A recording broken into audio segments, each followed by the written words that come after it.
ये जो एक सवाल है कि शादीशुदा होने के बावजूद किसी और के साथ शारीरिक संबंध बनाना अपराध है या नहीं, ये क्वेश्चन सभी के मन में रहता है। बट सभी कंफ्यूज रहते हैं कि इसके क्या क्या प्रावधान है आईपीसी में, ये एक अपराध है भी या नहीं।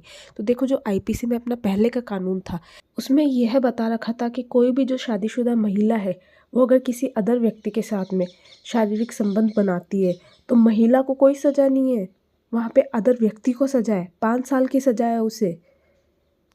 संबंध तो दोनों ने बनाया है लेकिन फिर भी सज़ा बेचारे उस आदमी को ही है। तो यहाँ पे है ना 2018 में कोर्ट ने एक ऐतिहासिक फैसला दिया। उसने यूँ कहा कि कॉन्स्टिट्यूशन का जो आर्टिकल है अपना 1421, इसके तहत ना औरत हो या आदमी हो, दोनों को समानता का अधिकार है। तो अगर संबंध दोनों ने बनाए हैं तो यहाँ पे दोनों गलत है, कोई एक गलत नहीं है। तो इसके तहत कोर्ट ने ये कहा कि भाई अगर तुमने संबंध बनाया तो तुम दोनों गलत हो, यहाँ पे अगर सज़ा दी जाएगी तो तुम दोनों को दी जाएगी। तो इस बेस पर अब ये कह दिया कि एडल्ट्री एक अपराध नहीं है, कोई भी क्रिमिनल ऑफेंस नहीं है ये।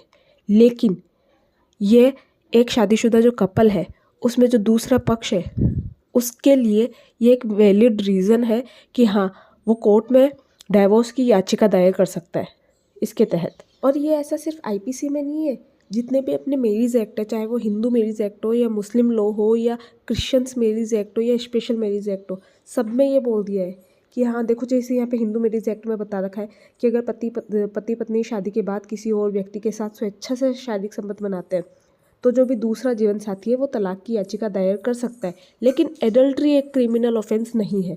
मुस्लिम लॉ में भी यही बता रखा है कि अगर पति को पता चल जाए उसकी पत्नी का किसी और के साथ अफेयर है तो वो तलाक ए हसन या तलाक ए हसन के तहत उसे तलाक दे सकता है। और अगर पत्नी को पता चल जाए कि उसका पति का किसी के साथ अफेयर है तो वो खुला या फिर कोर्ट के तहत उसे तलाक दे सकती है। क्रिश्चियंस मैरिज लॉ में भी यही बता रखा है कि हाँ भाई, अगर किसी को पता चल जाए कि उसका पति या पत्नी किसी और के साथ अफेयर रखता है तो वो कोर्ट के थ्रू डाइवोर्स का केस फाइल कर सकते हैं।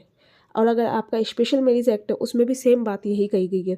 तो अब अगर किसी भी कपल में ये होता है कि हाँ, उसका एक पार्टनर किसी और के साथ शारीरिक संबंध बना रहा है तो उसको सिर्फ इतना सा कोर्ट में उसको सिर्फ इतने से एविडेंस पेश करने कि भाई इस होटल